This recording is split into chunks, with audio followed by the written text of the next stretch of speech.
Bonjour et bienvenue à tous dans cette nouvelle étude du livre de Timothée, aujourd'hui 2 Timothée, chapitre 3, versets 10 à 17. Et aujourd'hui, Paul vous propose un défi incroyable. Il veut vous demander de suivre son exemple. Alors, suivre l'exemple de Paul, rêve ou réalité? C'est ce que je vous invite à explorer avec moi maintenant. Mais tout d'abord, un petit rappel, Paul est en prison et écrit à ce jeune Timothée qui fait face à de multiples difficultés au sein de son Église. Et Paul n'a que de cesse de l'encourager de multiples façons. Et aujourd'hui, il va lui donner dans ce chapitre 3 recommandations, mais nous n'en verrons qu'une. La première, c'est Paul, ce que je te demande, Timothée, ce que je te demande, c'est de suivre mon exemple. Ensuite, tu dois suivre l'exemple de ta propre famille. Et dernièrement, tu dois suivre l'exemple de l'Écriture. Donc, je le répète, aujourd'hui, nous allons voir l'exemple de Paul. Paul qui demande à Timothée de suivre son exemple. Que Paul veut-il dire précisément? Qu'a-t-il en tête lorsqu'il demande à Timothée de suivre son exemple? C'est ce que nous voyons au verset 10. Pour toi, tu as suivi de près mon enseignement, ma conduite, mes résolutions, ma foi, ma douceur, ma charité, ma constance. Paul, en toute humilité, utilise son propre exemple pour motiver Timothée. La question, c'est est-ce que nous pourrions faire la même chose? Imaginez que je dise à quelqu'un, écoute, regarde mon exemple, fais ce que tu m'as vu faire, enseigne ce que tu m'as vu enseigner. C'est un peu ce que font les parents avec leurs enfants lorsqu'ils les éduquent. C'est aussi ce que devrait faire un formateur spirituel avec ses disciples. Paul ajoute un détail fort intéressant dans 1 Corinthiens 11, verset 1. Soyez mes imitateurs comme je le suis moi-même du Christ. Autrement dit, parce que j'imite Christ, alors vous pouvez m'imiter. Je ne peux pas demander à quelqu'un de m'imiter si je ne suis pas moi-même un imitateur de Christ, c'est pas possible. Et dans ce cas-là, vous êtes appelé à puiser en moi le meilleur et laisser le reste. Vous savez, j'ai été 10 ans à travailler aux côtés d'un pasteur à Paris. Et vraiment, ça a été 10 années fabuleuses où j'ai puisé tout ce que je pouvais de cet homme. Je voyais son ministère, l'onction qu'il portait, la vision qu'il avait. Tout cela m'interpellait et j'étais en train d'être façonné par le Seigneur.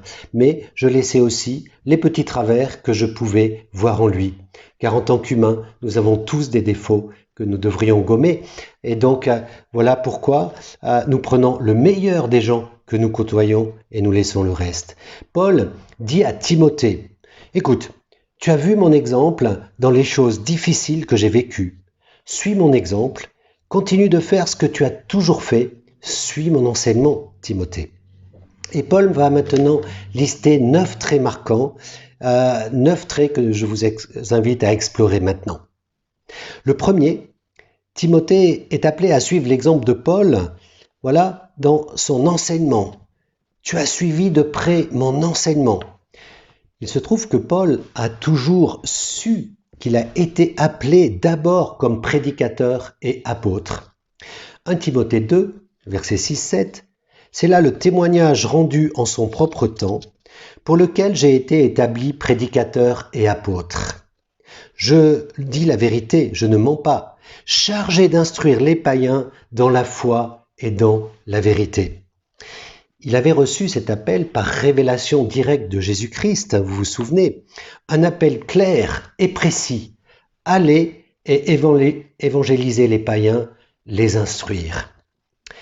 Il a fortement l'enseignement à cœur et c'est pour cela qu'il demande à Timothée de suivre son exemple. Plus loin, il dira, je crois que c'est chapitre 4, verset 6, en exposant ces choses aux frères, tu seras un bon ministre de Jésus-Christ, nourri des paroles de la foi et de la bonne doctrine que tu as exactement suivie. Donc nous retrouvons ici ce côté enseignant de Paul. Paul a un objectif, enseigner la parole de Dieu et il exhorte Timothée à faire de même. Qu'en est-il de nous? Nous avons le même appel de suivre la parole et pour certains, plus précisément et par appel, de l'enseigner. Le deuxième chose que j'aimerais voir avec vous, c'est maintenant le fait que Timothée doit imiter la conduite de Paul. Pour toi, tu as suivi de près mon enseignement Deuxièmement, ma conduite. Examinons ce que nous savons de la conduite de Paul. Paul avait une conduite qui était toujours en adéquation avec, en ligne, si vous voulez, avec sa doctrine et son enseignement. Aucun décalage chez Paul, aucune hypocrisie. Il était vrai et entier, pas de masque. On le voit tel qu'il est. Paul, c'est Paul, il ne triche pas. Et bien sûr, en disant cela, il se met à l'opposé des faux docteurs du verset 5, qui eux avaient l'apparence de la piété. Ils n'avaient pas la piété. Les faux docteurs avaient l'apparence de la piété. C'était des masques. Paul envoie Timothée pour qu'il leur rappelle comment lui, Paul, avait enseigné et comment il se conduisait. 1 Corinthiens 4, 17, pour cela, je vous ai envoyé Timothée, celui qui est mon enfant bien-aimé et fidèle. Il aimait beaucoup Timothée, nous le savons, dans le Seigneur. Il vous rappellera quelles sont mes voies en Christ, quelle est la manière dont j'enseigne partout dans les églises. Paul envoie Timothée, qui rappellera quoi? Que doit-il rappeler? Eh bien, la manière dont Paul a enseigné dans les églises. Timothée doit, à son tour, enseigner et rappeler ce que Paul a dit. Aujourd'hui, le Saint-Esprit nous pousse à une vie en conformité avec les enseignements de la parole de Dieu. C'est notre défi et c'est ce vers quoi nous tendons. Timothée, troisièmement, doit suivre les projets de Paul. Pour toi, tu as suivi de près mon enseignement, ma conduite, mes résolutions, ma foi, ma douceur, ma charité, ma constance. Timothée doit suivre les projets de Paul. Donc, quels étaient ces projets dont Paul parle ici? Nous trouvons la réponse dans le livre des Actes, Acte 20, chapitre 20, 21, chapitre 20, verset 20, 21. Vous savez que je n'ai rien caché de ce qui vous était utile et que je n'ai pas craint de vous prêcher et de vous enseigner publiquement et dans les maisons. Annonçons aux Juifs et aux Grecs la repentance envers Dieu et la foi en notre Seigneur Jésus-Christ. Paul avait comme objectif, nous l'avons dit, l'annonce de l'Évangile aux non-chrétiens, aux païens, et il avait à cœur de les instruire.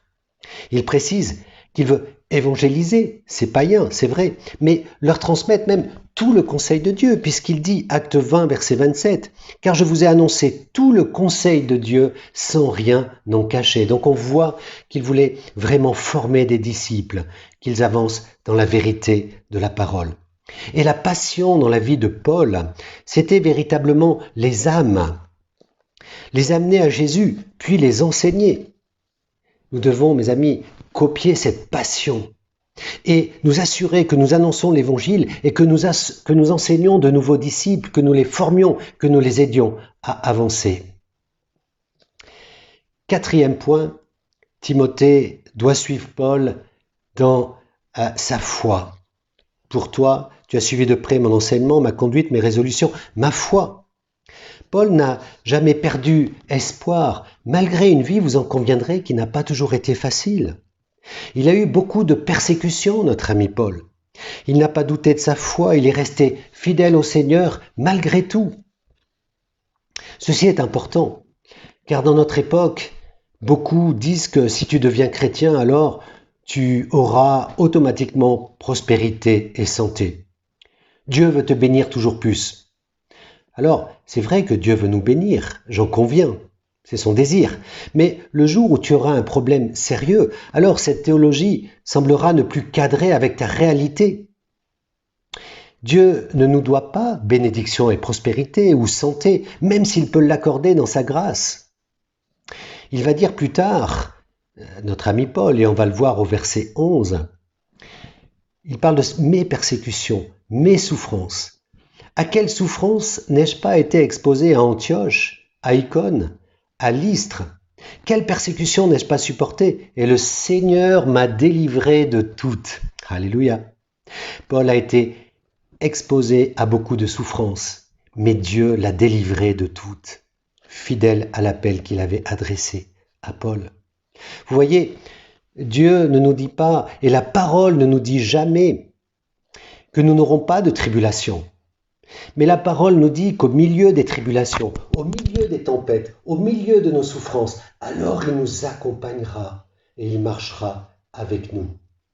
Et il dit à Timothée, Paul, écoute Timothée, suis mon exemple aussi dans les persécutions et les souffrances. Tu sais exactement tout ce que j'ai vécu. Ce n'est pas toujours facile, mais écoute, regarde à la fidélité de Dieu, car il est bon. Il ajoute au verset 12, un verset que certains voudraient enlever de la Bible. Or, tous ceux qui veulent suivre pieusement, qui veulent vivre pieusement en Jésus-Christ, seront persécutés. Waouh! Si nous voulons vivre pieusement en Jésus-Christ, nous aurons des persécutions. Bien sûr, Dieu nous invite au salut. Il nous invite au pardon des péchés. Il nous invite à la vie éternelle. Mais si nous le suivons, il faudra parfois porter la croix et subir aussi parfois des persécutions et des souffrances. Pas automatiquement, évidemment. Il y a des gens qui souffrent plus que d'autres. Il y a des pays où la souffrance pour les chrétiens est plus dure que ce que nous vivons nous ici en Europe.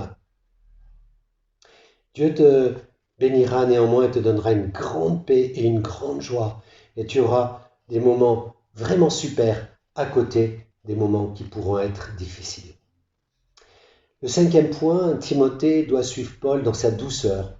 C'est un paradoxe, on trouve ça un peu étonnant, connaissant Paul. Mais Paul dit, voilà, tu as suivi mon enseignement, ma conduite, mes résolutions, ma foi, ma douceur. C'est ce qu'il dit de lui.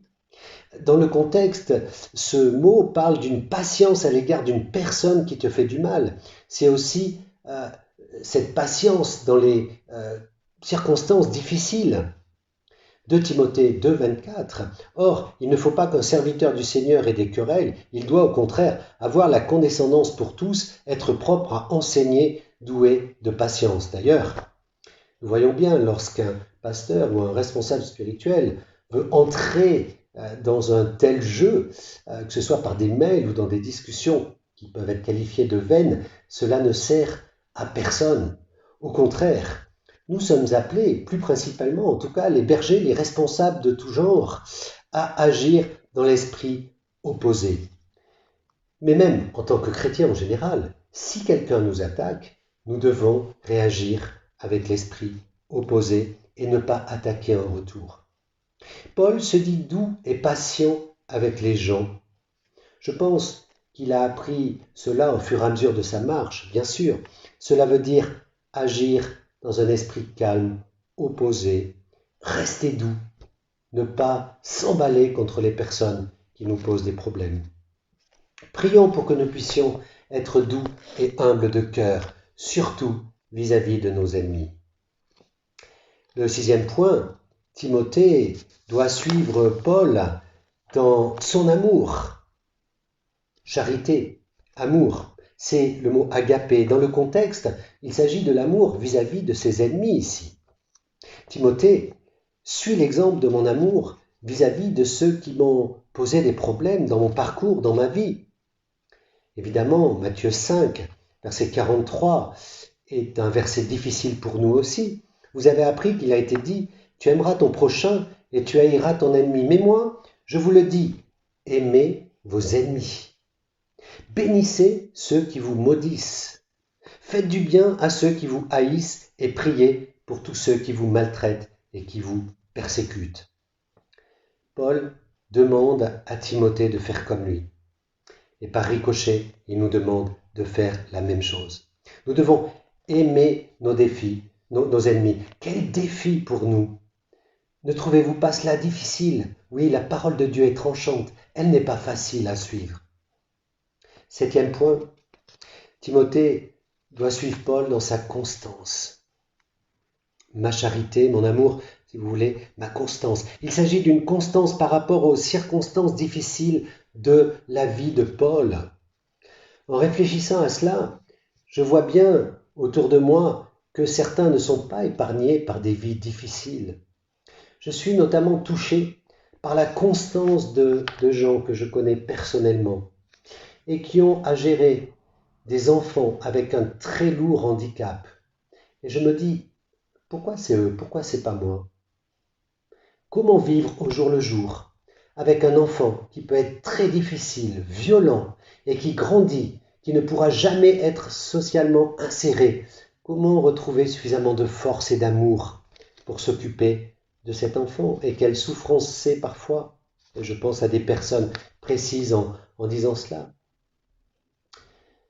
Quelle souffrance que de voir son enfant grandir en sachant qu'il ne sera jamais comme les autres. Peut-on avoir une foi tout en ayant une vie difficile? Je laisse Paul répondre dans le livre des Hébreux. Hébreux 11, versets 35 à 38. Des femmes recouvrèrent leur mort par la résurrection. D'autres furent livrées au tourment et n'acceptèrent point de délivrance afin d'obtenir une meilleure résurrection. D'autres subirent, à cause de leur foi bien sûr, les moqueries et le fouet, les chaînes et la prison. Les chrétiens aujourd'hui subissent ce genre de torture et ils furent lapidés, sciés, torturés, ils moururent par l'épée. Ils allèrent, çà et là, vêtus de peaux de brebis et de peaux de chèvre, dénués de tout, persécutés, maltraités, eux dont le monde n'était pas digne, errant dans les déserts et les montagnes, dans les caves et les antres de la terre. Tout cela, à la fois desquels il a été rendu témoignage, n'ont pas obtenu ce qui leur était promis, en tout cas sur terre. Voilà pourquoi nous œuvrons pour les bonnes choses sur terre, mais nos yeux se fixent sur l'éternité, là où il y aura la récompense. Parce que ces gens-là, il est dit, n'ont point obtenu ce qui leur était promis, Dieu ayant en vue quelque chose de meilleur pour nous, afin qu'ils ne parvinssent pas sans nous à la perfection. Et oui, mes amis, faisons tout pour que notre vie sur Terre s'améliore, travaillons pour les droits humains, travaillons pour l'écologie, travaillons pour toutes ces choses-là, mais sachons qu'à la fin, la Terre sera détruite, qu'il y aura une nouvelle création voulue par le Seigneur, et que nos yeux se fixent sur la perspective éternelle, l'éternité avec le Seigneur.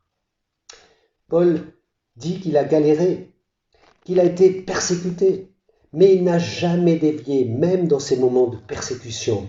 Il poursuit sa route et il regarde vers la récompense céleste. Le 8e point concerne les persécutions de Paul. Voilà, mes persécutions. Persécution, c'est l'idée d'être persécuté pour sa foi. Nous ne connaissons pas cela, je l'ai dit, en Occident, en tout cas pas de manière forte et brutale, mais Porte ouverte nous rappelle que dans beaucoup de pays, les chrétiens sont persécutés et parfois de manière très violente. La persécution dont nous parlons ici est celle à cause de la parole de Dieu. Je ne parle pas de n'importe quelle circonstance de la vie, je parle de souffrir parce que nous affirmons de façon authentique que nous sommes chrétiens. Et en raison de cela, nous sommes persécutés. Matthieu 13, versets 20-21, celui qui a reçu la semence dans les endroits pierreux, c'est celui qui entend la parole et la reçoit, bien aussitôt avec joie. Mais il n'a pas de racine en lui-même, il manque de persistance, et dès que survint une tribulation ou une persécution à cause de la parole, il y trouve une occasion de chute. Et certains, effectivement, à cause de la parole, à cause de la persécution, ne vont peut-être pas suivre, ne vont peut-être pas payer le prix. Mais en tout cas, Paul, lui, persévère et va jusqu'au bout. Le 8e et dernier point concerne les souffrances de Paul. Il parle de ses souffrances. Paul parle des souffrances engendrées par la persécution à cause du fait qu'il annonce l'Évangile. 2 Corinthiens 1, versets 5-6. Car de même que les souffrances de Christ abondent en nous, de même notre consolation abonde par Christ. Si nous sommes affligés, c'est pour votre consolation et pour votre salut. Si nous sommes consolés, c'est pour votre consolation, qui se réalise par la patience à supporter les mêmes souffrances que nous endurons. Et Paul donne des explications sur ces souffrances. Verset 11, mes persécutions, mes souffrances, à quelles souffrances n'ai-je pas été exposé? Et il cite des lieux à Antioche, à Icône, à Lystre. Quelle persécution n'ai-je pas supporté? Et le Seigneur m'a délivré de toutes. Il cite des lieux, 3 lieux, où apparemment il a été persécuté. Antioche, Lystre, Icône. Mettez-vous dans leur peau, Paul en prison, Timothée qui est à Éphèse découragé, et Paul qui est en train de rappeler à Timothée des choses que lui-même a expérimentées, des souffrances qu'il a eues dans ces 3 villes mentionnées. Et vous vous souvenez que Paul avait fait un premier voyage missionnaire où il était passé à Lystre, qui était le lieu où habitait Timothée. Dans ce premier voyage, on n'a pas l'impression qu'ils ont fait connaissance. Peut-être Timothée a vu des choses se passer, mais ils n'ont pas fait connaissance. C'est dans le deuxième voyage, dans Acte 16, nous lisons les versets 1 à 3, que Paul va être connecté à Timothée. Il se rendit ensuite à Derbe et à Lystre. Et voici, il y avait, donc à Lystre, un disciple nommé Timothée, fils d'une femme juive fidèle et d'un père grec. Les frères de Lystre et d'Icône rendaient de lui un bon témoignage. Ça, c'est bien quand on rend de nous un bon témoignage, n'est-ce pas? Paul voulut l'amener avec lui, et l'ayant pris, il le circoncit à cause des Juifs qui étaient dans ces lieux-là, car tous savaient que son père était grec. Paul va donc prendre avec lui ce jeune Timothée dont il entend de très bonnes choses, et il va le prendre pour son deuxième voyage missionnaire. Mais il nous faut reculer un petit peu dans le temps et voir lors de ce premier voyage missionnaire les souffrances que Paul a endurées et dont il parle ici. Rappelle-toi ce qui s'est passé à Antioche, à Icône et à Lystre. Commençons par Antioche. Dans Acte 13, vous vous souvenez peut-être au verset 1 que Paul et Barnabas sont appelés dans un temps de jeûne et prière où les responsables sont dans le jeûne et prière et le Saint-Esprit nomme Paul et Barnabas pour partir en mission. Ils partent et arrivent à Antioche de Psidie. Timothée n'y était pas, mais Paul lui avait raconté tout ce qui s'était passé là-bas. Et on voit que Paul évangélise et parle librement de Jésus-Christ dans le chapitre 13 des Actes. Il annonce le pardon des péchés et la grâce de Jésus-Christ, grâce qui est par Jésus-Christ, mais pas par les œuvres, au travers de Jésus-Christ. Et puis, on va lui demander de revenir la semaine prochaine pour qu'il s'explique et qu'il continue à annoncer l'évangile. Paul va finir par attirer des foules et les Juifs vont être remplis de jalousie.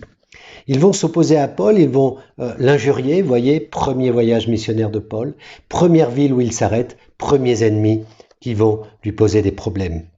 Alors Paul leur dit qu'il va désormais se tourner vers les païens et les Juifs provoquent une persécution contre Paul qui doit partir. Ils vont le chasser de leur territoire. Paul va donc partir et il va arriver à Icône. Fidèle à lui-même, il trouve la synagogue où se rencontrent les Juifs et la parole nous dit que des Juifs et des Grecs crurent, mais les autres réagirent. La parole est confirmée par des miracles et des projets, mais la ville va se diviser en deux, les uns pour Paul et les autres contre Paul. Paul et Barnabas doivent de nouveau partir. Premier voyage missionnaire, deuxième ville, deuxième lieu où Paul a des ennemis. Alors, il fuit et va à Lystre. C'est la ville de ce jeune Timothée qui est encore tout jeune, c'est vrai. Timothée ne connaissait pas Paul jusque-là, ou peut-être en avait-il entendu parler lors du premier voyage. En tout cas, c'est au chapitre 16 maintenant là qu'ils vont être connectés. Dans Acte 14, voilà, il y avait plein de choses qui s'étaient passées. Paul avait guéri un malade, c'était une guérison spectaculaire, et puis vous vous souvenez que les prêtres du temple étaient arrivés pour faire de Paul et de Barnabas des dieux, voilà, le dieu Jupiter, le dieu Mercure, voilà, ils voulaient les adorer, et puis Paul et Barnabas vont s'opposer à cela, et puis ce sont des Juifs qui vont venir d'Antioche et d'Icône, les villes où Paul était auparavant, ils vont venir et puis s'opposer à Paul dans cette troisième ville et ils vont à nouveau le chasser, donc à Lystre. Et lorsque Paul va y arriver une deuxième fois, eh bien là, on va voir qu'il va être connecté à Timothée. Voilà, je précise que dans Acte 14, Paul a été presque lapidé, il était presque mourant, hein. La parole nous dit que il a été, j'ai pas le verset sous les yeux, lapidé et qu'on a dû le ramener dans la ville, il y passe la nuit et le lendemain, il peut enfin partir. Alors, que peut dire Timothée par rapport à l'exemple de Paul? cet exemple est très fort. Que Timothée accepte de suivre Paul, qui est toujours persécuté. Paul, il dit, écoute, Timothée, suis mon exemple, le monde sera de plus en plus dur, mais toi, sois fidèle. Alors nous allons terminer avec cela. Vous voyez que c'est le même appel pour nous aujourd'hui. Nous sommes appelés à suivre l'exemple de Paul. Essayez de suivre l'exemple, d'enseigner la parole, essayez d'avoir une conduite bonne, d'avoir cette douceur, d'avoir ce zèle et d'avoir toutes ces choses dont nous avons parlé, d'accepter une part de persécution et de souffrance, tout cela pour la cause de l'Évangile. C'est cela, suivre l'exemple de Christ. C'est cela que nous avons comme défi devant nous et que Dieu nous aide et nous encourage pour aller de l'avant et suivre l'exemple de Paul. Que Dieu vous bénisse. Amen.